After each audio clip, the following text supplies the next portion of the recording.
오늘은 삼위일체 하나님에 관한 말씀을 나누도록 하겠습니다. 교회의 언어를 사용하지 않고는 신앙을 가질 수 없고 이해할 수 없습니다. 예를 들면 중생, 구속, 속죄라고 하는 단어는 교회 밖에서 흔히 사용하는 단어는 아니죠. 교회의 언어, 그 중에 어쩌면 가장 신비에 속한 언어가 삼위일체라는 언어가 아닌가 싶습니다. 성령께서 이 진리를 여러분들에게 깨닫게 하실 것을 기대하고 설교를 하고자 합니다. 아담 클라크의 글입니다. 성부 하나님이여, 나를 당신의 자녀로 받아주소서. 성자 하나님이여, 믿음으로 내 마음속에 내주하소서. 성령 하나님이여, 나의 의식을 죽은 행실에서 정화하시고 나의 영혼을 모든 불의에서 정결하게 하소서. 거룩하고 복되며 영광스러운 삼위일체여, 나와 나의 것을 취하시고 우리를 시간과 영혼에서 당신의 것으로 인치소서.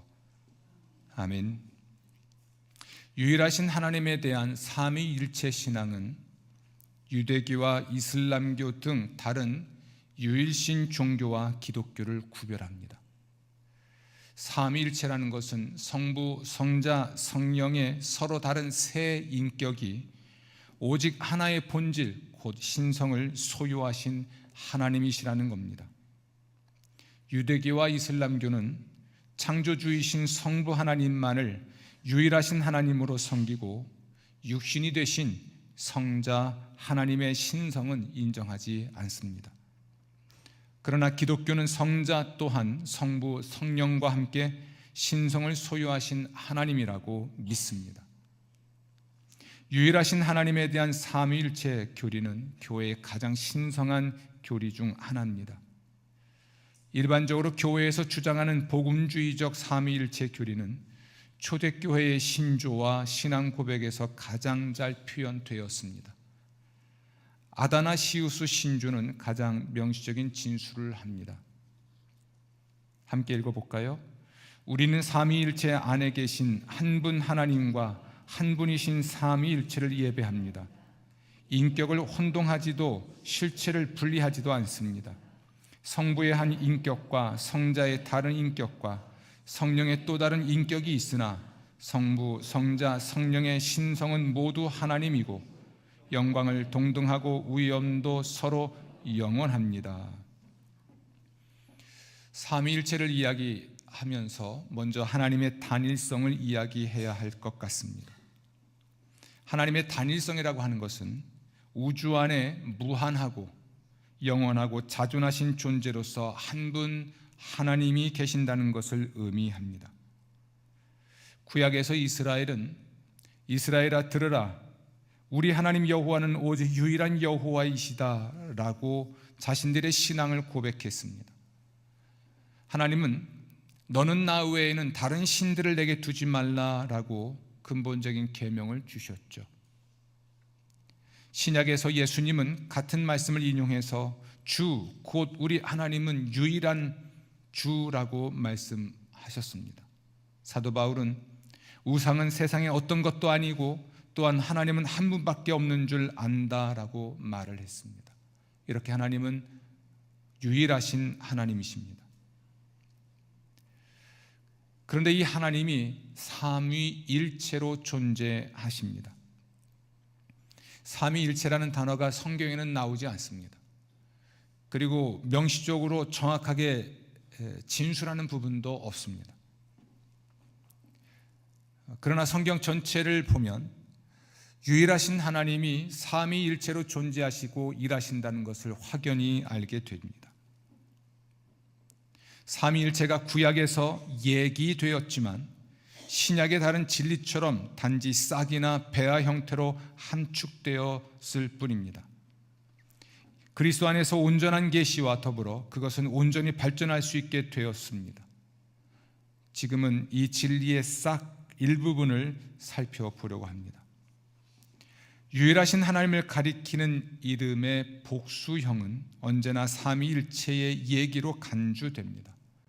유일하신 하나님에 대한 이름이 사용될 때는 복수형으로 사용되었다는 겁니다. 사람을 창조하실 때 하나님은 우리의 형상을 따라 우리의 모양대로 우리가 사람을 만들자라고 말씀하셨습니다.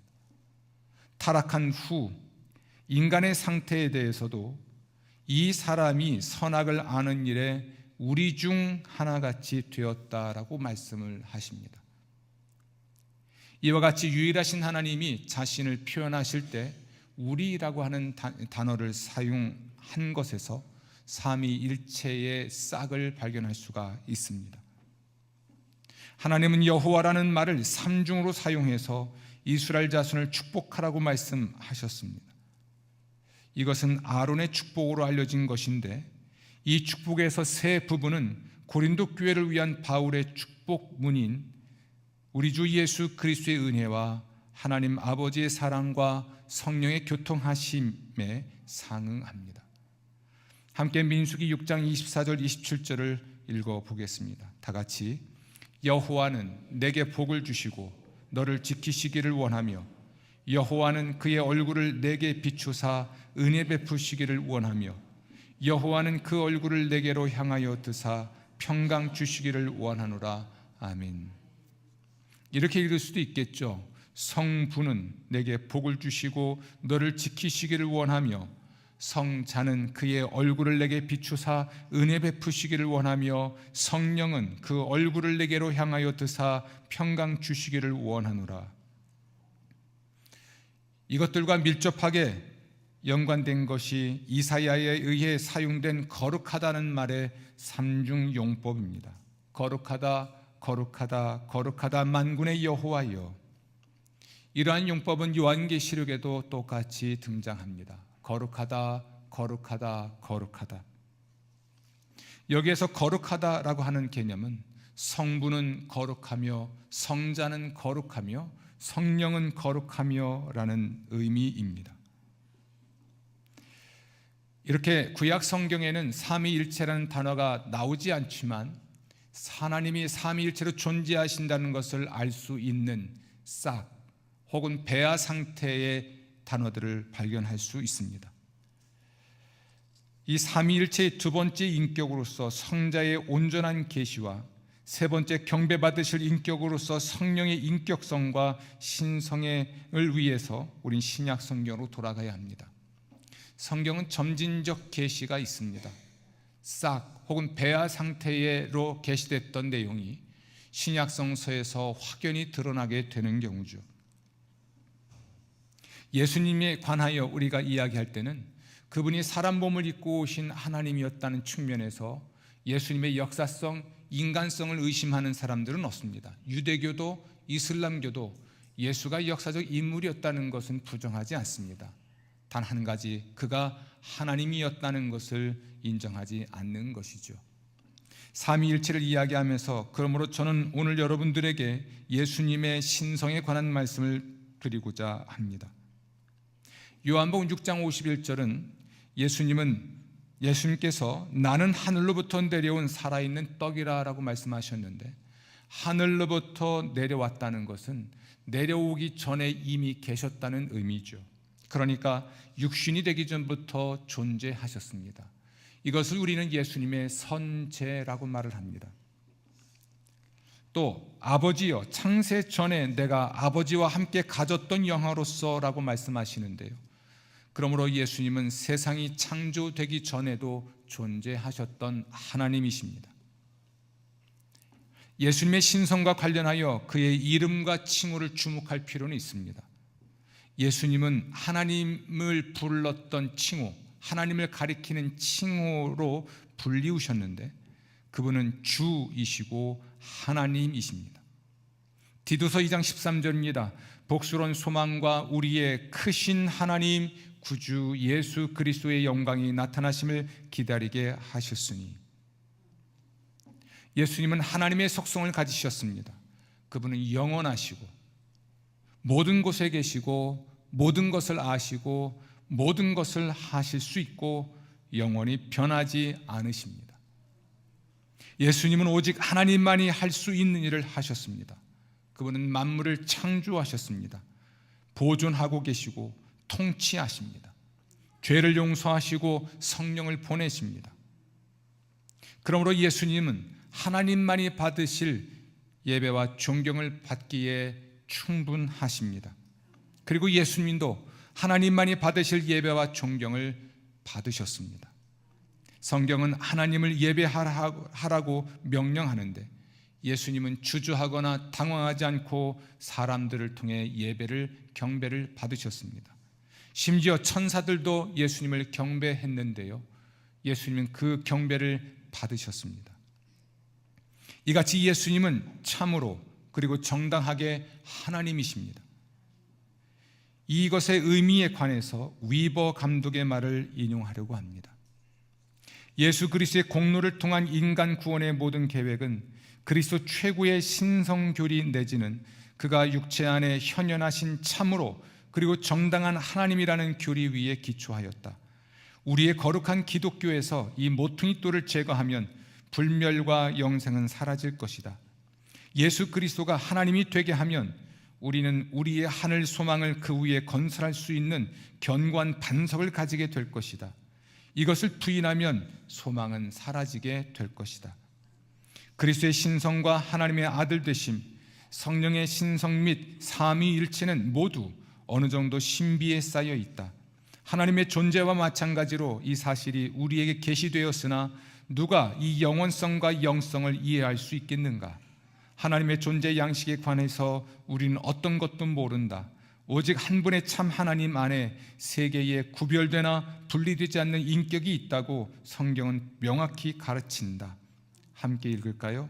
만약 우리의 영원한 구원이 우리가 이 위대한 진리를 이해하는 것에 달려 있다면 우린 절대 구원받을 수가 없을 것이다. 우리가 하나님께 나아갈 때 그가 누구인지 알아야 하는 것이 아니라 그가 계신 것과 그는 열심히 그를 찾는 자들에게 상 주시는 이심을 믿는 믿음이 요청된다는 것이 얼마나 다행인가. 예수 그리스도 하나님의 아들 삼위일체의 제2위가 육신을 입으신 하나님이며 그리고 이 낮추심이 그것을 통해서 영생이 보장될 수 있는 유일한 중보가 되었다. 그에게 영광과 능력이 세세토록 있기를 원하노라. 아멘. 예수님은 참으로 그리고 정당하게 하나님이십니다. 삼위일체의 제2위로서 우리의 예배를 받으시기에 합당하십니다. 이제 저는 여러분들에게 성령의 인격성과 신성을 말씀드려야 할 듯합니다. 성령의 인격성을 말씀드려야 하는 것은 많은 사람들이 성령을 비인격적 능력이나 영향력 혹은 에너지라고 믿기 때문입니다. 그러나 그분은 인격이십니다. 우리가 그와 교제할 수 있고 우리와의 사귐을 원하는 신적인 인격이십니다. 성령은 성부와 성자의 인격과 구별된 인격이십니다.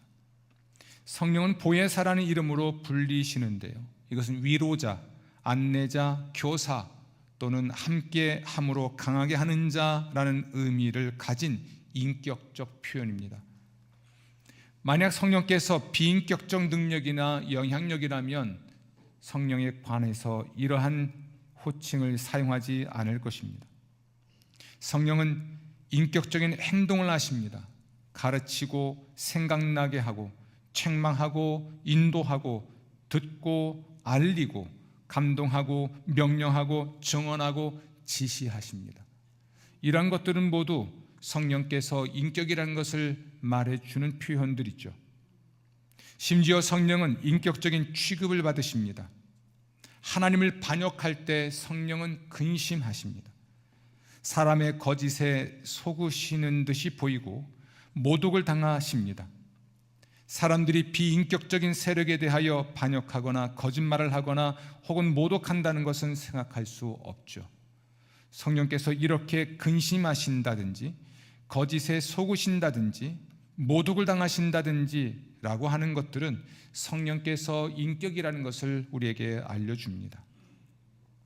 성령은 성부, 성자와 구별되는 인격이지만 같은 본성, 곧 신성을 소유하신 하나님이십니다. 성령은 영원하십니다. 모든 곳에 계시고 모든 것을 하실 수 있고 모든 것을 아십니다. 심지어 하나님의 가장 깊은 것도 아십니다. 성령을 속이는 것은 하나님께 거짓말하는 것이라는 베드로의 말은 성령이 곧 하나님이시라는 겁니다. 성령으로 거듭나는 것은 곧 하나님에게서 나는 것이라는 성경의 말은 성령이 곧 하나님이시라는 것이죠. 구약의 본문을 인용한 신약의 몇 구절은 굉장히 흥미롭습니다. 구약에서 하나님을 가리키는 주 여호와로 나타나는 단어가 신약에서 인용될 때는 성령의 행동을 가리키기 때문입니다. 이사야서 6장 8절부터 10절에서 선지자는 주님의 음성을 들었다고 선언하죠. 그런데 사도행전 28장에서는 이 본문을 언급하면서 사도 바울이 성령이 선지자 이사야를 통하여 너희 조상들에게 말씀하신 것이 옳다라고 선언합니다. 그러니까 이스라엘의 조상들은 선지자를 통하여 하나님 말씀을 들었는데 그것은 곧 성령의 말씀을 들은 것이었다라는 겁니다. 출애굽기 16장에서 이스라엘 자손들은 주님께 불평하는 것으로 묘사되었는데 히브리서 3장에서는 이스라엘은 성령을 시험하고 증험했다고 기술하고 있습니다. 성령이 명백하게 신약의 사고에서 신성의 지위를 차지하고 있는 것이 확실합니다. 그러니까 성령은 성부와 성자와 구별되는 또 다른 인격이신 동시에 그리고 같은 본성, 그 신성을 가지신 하나님이신 겁니다. 성령의 이름이 온전하고 완전한 동등한 지위를 함축하는 방식으로 성자와 성부의 이름에서 사용되었는데 예수님이 친히 사용하셨습니다. 예수님이 승천하시면서 제자들에게 사명을 주실 때의 말씀입니다. 그러므로 너희는 아버지와 아들과 성령의 이름으로 세례를 베풀고. 아멘.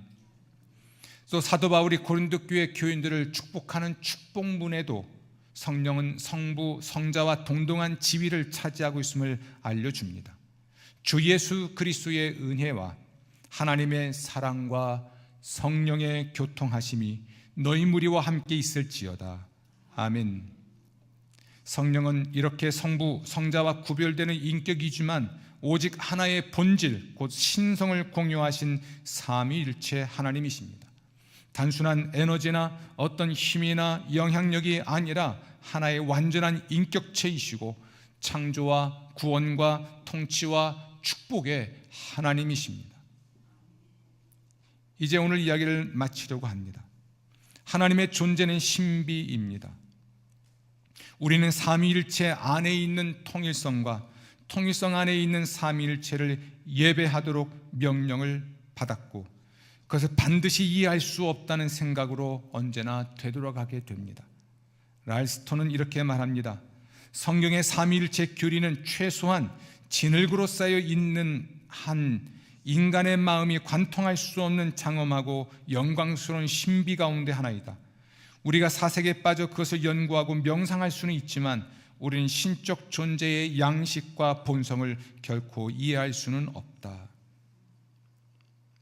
천지 만물과 인간의 창조는 삼위일체 하나님의 일이고 특별히 인간은 삼위일체 하나님의 본성을 담도록 창조되었습니다. 인간의 구원은 삼위일체 하나님의 일이고 인간의 축복은 삼위일체 하나님의 계속되는 일입니다.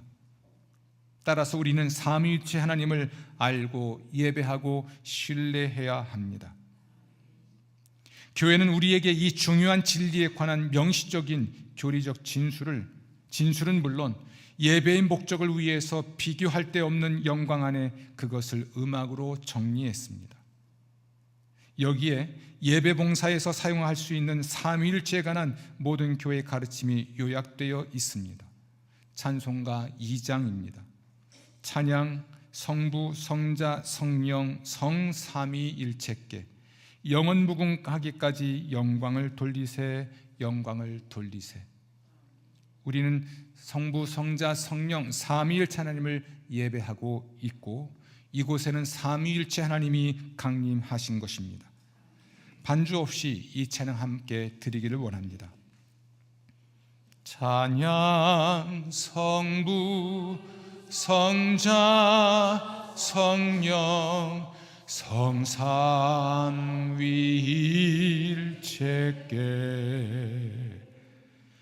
영원 무궁하기까지